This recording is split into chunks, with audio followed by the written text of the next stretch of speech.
ನಿಂತರೂ ಮಳೆ ಹನಿ ನಿಂತಿಲ್ಲ ಅಂತ ಒಂದು ಮಾತಿದೆ. ಅದೇ ರೀತಿಯಲ್ಲಿ ಈಗ ವಿಧಾನ ಪರಿಷತ್ ಚುನಾವಣೆ ಆಯಿತು, ಚುನಾವಣೆಯಾಗಿ ಬಿಜೆಪಿಯ ಇಬ್ಬರು ಅಭ್ಯರ್ಥಿಗಳು ಗೆದ್ದಿದ್ದಾರೆ. ಆದರೆ ರಾಜ್ಯ ಬಿಜೆಪಿ ಪಾಳ್ಯದಲ್ಲಿ ಅಡ್ಡ ಮತದಾನ ಯಾರು ಮಾಡಿದ್ರು ಆ ಒಂದು ಚರ್ಚೆ ಈಗ ದೊಡ್ಡ ಮಟ್ಟದಲ್ಲಿ ನಡೀತಾ ಇದೆ. ರಾಜ್ಯ ರಾಜಕೀಯ ಪಡಸಾಲೆಯಲ್ಲಿ ಅಡ್ಡ ಮತದಾನದ ವಿಚಾರ ಈಗ ಸಾಕಷ್ಟು ಚರ್ಚೆಗೆ ಗ್ರಾಸವಾಗಿದೆ. ಅದರ ಮುಂದುವರೆದ ಭಾಗದ ಮತ್ತೊಂದು ಬ್ರೇಕಿಂಗ್ ಅಪ್ಡೇಟ್ ಆಗ್ತಾ ಇದೆ, ಬನ್ನಿ ನೋಡ್ಕೊಂಬರೋಣ.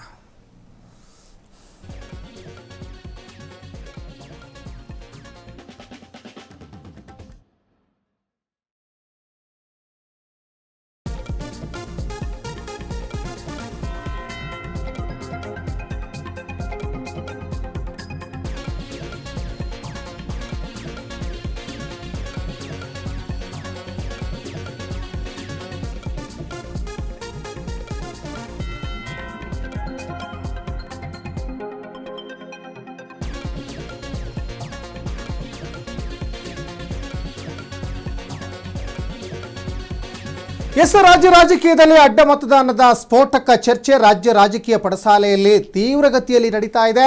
ಜೆಡಿಎಸ್ನ 8, ಬಿಜೆಪಿಯ 4 ಜನ ಅಡ್ಡ ಮತದಾನ ಮಾಡಿದ್ದಾರೆ. ಯಾರು ಆ ಅಡ್ಡ ಮತದಾನ ಮಾಡಿದ್ದಾರೆ ಅದನ್ನು ಕಂಡುಹಿಡಿಯಲಿಕ್ಕೆ MLC CT ರವಿ ಅಧ್ಯಕ್ಷತೆಯಲ್ಲಿ ಒಂದು ಸತ್ಯಶೋಧನಾ ಸಮಿತಿ ರಚನೆ ಆಯಿತು.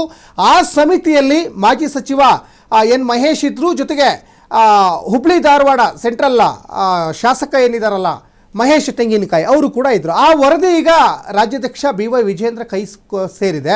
ಆದರೆ ಈ ಎಲ್ಲ ಬೆಳವಣಿಗೆಗಳ ನಡುವೆ ಅಡ್ಡ ಮತದಾನ ಮಾಡಲಿಕ್ಕೆ ನಾವು ರೆಡಿ ಅಂತ ಕೆಲವು BJP ಶಾಸಕರು ರೆಡಿ, ಈಗ ಆಣೆ ಪ್ರಮಾಣ ಮಾಡಲಿಕ್ಕೆ ನಾವು ರೆಡಿ ಅಂತ ಒಂದು ಕಡೆ BJP ಕೆಲವೊಂದಿಷ್ಟು ಶಾಸಕರು ಹೇಳ್ತಾ ಇದ್ದಾರೆ.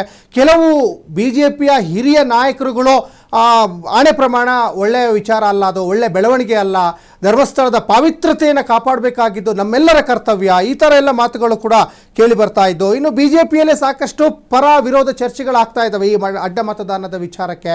ಇನ್ನು ST ಸೋಮಶೇಖರ್ ಮತ್ತು ಶಿವರಾಮ್ ಹೆಬ್ಬಾರ್ ಆಲ್ರೆಡಿ ಅವರು ನಾವು ಕಾಂಗ್ರೆಸ್ಸಿಗೆ ಮತ ಹಾಕೋದು ಅಂತ ಹೇಳಿದರು. ಅವರು BJPಯ ಶಾಸಕರಾಗಿದ್ದರೂ ಕೂಡ ಕಾಂಗ್ರೆಸ್ಸಿಗೆ ನಾವು ಹಾಕೋದು ಅಂತ ಹೇಳಿದರು. ಯಾಕೆ ಹೇಳಿದರು ಅಂದರೆ ಅವರು ಒಂದಿಷ್ಟು ಪಕ್ಷದ ಆಂತರಿಕ ಗೊಂದಲಗಳಿಂದ ಸ್ವಲ್ಪ ಪಕ್ಷದಿಂದ ಹೊರಗಡೆ ಉಳಿದಿದ್ರು. ಮತ್ತು ಇವರು ಅಡ್ಡ ಮತದಾನ ಯಾರು ಮಾಡಿದ್ರು ಅಂತ ಕಂಡುಹಿಡಿತಾ ಇದ್ದಾರೆ. ಜೊತೆಗೆ ಅಡ್ಡ ಮತದಾನ ಯಾಕೆ ಮಾಡಿ ಇರ್ಬೋದು ಅದನ್ನು ಮಾತ್ರ ಈಗ ನಾಯಕರುಗಳು ಕಂಡುಹಿಡಿಯಲಿಕ್ಕೆ ಮುಂದಾಗ್ತಾ ಇಲ್ಲ. ಯಾಕೆ ಮಾಡಿದ್ದಾರೆ? ಆಂತರಿಕ ಒಂದು ಗೊಂದಲ ಇದೆ, ಒಗ್ಗಟ್ಟಿನ ಕೊರತೆ ಇದೆ. ಪಕ್ಷವನ್ನು ಒಂದು ಕಟ್ಟುವಂತಹ ನಿಟ್ಟಿನಲ್ಲಿ ಎಲ್ಲೋ ಒಂದು ಕಡೆ ನಾಯಕರುಗಳು ಸಾಕಷ್ಟು ನಾನೊಂದು ತೀರ ನೀನೊಂದು ತೀರ ಅನ್ನೋ ಲೆಕ್ಕಾಚಾರದಲ್ಲಿ ಇದ್ದಂತೆ ಕಾಣಿಸ್ತಾ ಇದೆ.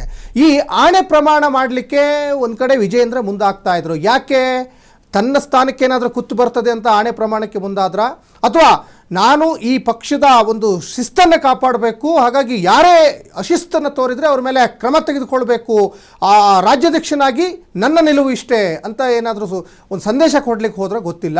ಒಟ್ಟಿನಲ್ಲಿ ನೀವು ಅಡ್ಡ ಮತದಾನ ಮಾಡಿದವ್ರ ಬಗ್ಗೆ ಕ್ರಮ ತೆಗೆದುಕೊಳ್ಳೋಕೆ ಮುಂದಾಗ್ತೀರ. ಯಾಕೆ ಮಾಡಿದರು? ಕಾರಣ ಏನು? ಪಕ್ಷದ ಒಂದು ಗೊಂದಲಗಳಿಗೆ ಕಾರಣ ಯಾರು? ನಾಯಕರುಗಳೇ ಕಾರಣ ಆಗಿರ್ತಾರೆ. ಹಾಗಾಗಿ ಇಲ್ಲಿ ಅಶೋಕ್ ಇರ್ಬೋದು, ವಿಜೇಂದ್ರ ಇರ್ಬೋದು, ಮೊದಲು ತಮ್ಮನ್ನು ತಾವು ಇಲ್ಲಿ ಒಂದು ಅಂತರಂಗ ಪರೀಕ್ಷೆಗೆ ಒಳಪಡಿಸ್ಕೊಳ್ಬೇಕಾಗ್ತದೆ. ಯಾಕೆ ಅಡ್ಡ ಮತದಾನ ಮಾಡಿರ್ಬೋದು ನೋಡಿ. ST ಸೋಮಶೇಖರ್ ಮತ್ತು ಶಿವರಾಮ್ ಹೆಬ್ಬಾರ್ ಹೇಳಿದರು, ನಮ್ಮನ್ನು ಕರೆದಿದ್ರೆ ಕೊನೆಯವರೆಗೂ ನಾವು ವೇಟ್ ಮಾಡ್ದು, ಕೊನೆ ಗಳಿಗೆವರೆಗೂ ನಾವು ವೇಟ್ ಮಾಡ್ದು, ನಮ್ಮನ್ನು ಕರೆದಿದ್ರೆ ನಾವು BJPಗರಿಗೆ ಓಟ್ ಹಾಕ್ತಿದ್ದು, BJP ಅಭ್ಯರ್ಥಿಗಳಿಗೆ ನಾವು ಓಟ್ ಹಾಕ್ತಾ ಇದ್ದು, ಕಾಂಗ್ರೆಸ್ಸಿಗೆ ಹೋಗ್ತಾ ಇರಲಿಲ್ಲ. ಜೊತೆಗೆ ST ಸೋಮಶೇಖರ್ ಹೇಳಿದರು, ನಮ್ಮ ಯಶವಂತಪುರ ಕ್ಷೇತ್ರವನ್ನು ಅಭಿವೃದ್ಧಿ ಮಾಡಿದರೆ ನಾನು ಖಂಡಿತ ಕಾಂಗ್ರೆಸ್ಸಿಗೆ ಹಾಕ್ತೀನಿ, ಯಾಕಂದರೆ BJPಗರು ನಮ್ಮನ್ನು ಕರೀಲಿಲ್ಲ ಅಂತ ಒಂದು ಕಡೆ ಹೇಳ್ತಾ ಇದ್ರು. ಅಶೋಕ್ ಹೇಳ್ತಾ ಇದ್ರು ಅವ್ರ ಪಕ್ಷದಿಂದ ದೂರ ಉಳಿದಿದ್ದಾರೆ, ಅವರು ವಾಪಸ್ಸು ಅವ್ರನ್ನ ಕರೆತರುವಂಥ ಮಾತೇ ಇಲ್ಲ. ನೋಡಿ, BJP ನಾಯಕರಿಗೆ ಪ್ರೆಸ್ಟೀಜ್ ಪ್ರಶ್ನೆ, ಜೊತೆಗೆ ಪಕ್ಷದಿಂದ ಸ್ವಲ್ಪ ದೂರ ಉಳಿದವ್ರನ್ನ ವಾಪಸ್ ಕರೆತರಬೇಕು ಅನ್ನುವಂತಹ ಒಂದು ಆಲೋಚನೆನೇ ಮಾಡಲ್ಲ. ಇನ್ನು ಯತ್ನಾಳ್ ಕೂಡ ಪಕ್ಷದಿಂದ 6 ವರ್ಷ ಉಚ್ಚಾಟನೆ ಆಗಿದ್ದಾರೆ. ಅವರು ಬಹಿರಂಗವಾಗಿ ಹೇಳಿಕೆಯನ್ನು ಕೊಟ್ಟರು, ನಾನು BJP ಅಭ್ಯರ್ಥಿಗೆ ಮತದಾನ ಮಾಡೋದು, ನಾನು ಬೇರೆ ಯಾರಿಗೂ ಹಾಕಲ್ಲ ಅಂತ. ಈ ಥರ ಒಂದಿಷ್ಟು ಗೊಂದಲ. ಈಗ ಸತ್ಯಶೋಧನಾ ಸಮಿತಿಯಲ್ಲಿ ಒಂದು ಆಂತರಿಕ ವರದಿ ಸಿದ್ಧ ಆದ ಮೇಲೂ ಕೂಡ ಯತ್ನಾಳ್ ಹೇಳ್ತಾ ಇದ್ದಾರೆ, ಇದು ಒಂದು ಕಡೆ ವಿಜೇಂದ್ರ ತನ್ನ ಪ್ರತಿಷ್ಠೆಗೋಸ್ಕರ, ತನ್ನ ಸ್ಥಾನವನ್ನು ಭದ್ರಪಡಿಸ್ಕೊಳ್ಳೋಕ್ಕೋಸ್ಕರ ಅವರು ಈ ರೀತಿಯಾದಂಥ ಗಿಮಿಕ್ ಮಾಡ್ತಾ ಇದ್ದಾರೆ, ಅಡ್ಜಸ್ಟ್ಮೆಂಟ್ ರಾಜಕಾರಣ ಮಾಡ್ತಾ ಇದ್ದಾರೆ. ಈ ರೀತಿಯೆಲ್ಲ ಒಂದಿಷ್ಟು ಮಾತುಗಳು ಕೇಳಿ ಬರ್ತಾ ಇದ್ದಾವೆ. ಅಂದರೆ BJPಗರು ಹೇಳ್ತಾರೆ, ನಮ್ಮದು ಶಿಸ್ತಿನ ಪಕ್ಷ, ಶಿಸ್ತಿನ ಪಕ್ಷದಲ್ಲೇ ಯಾರೇ ಅಶಿಸ್ತನ್ನು ತೋರಿಸಿದ್ರೆ ಅವ್ರ ಮೇಲೆ ಕ್ರಮ ತೆಗೆದುಕೊಳ್ತೀವಿ ಅಂತ.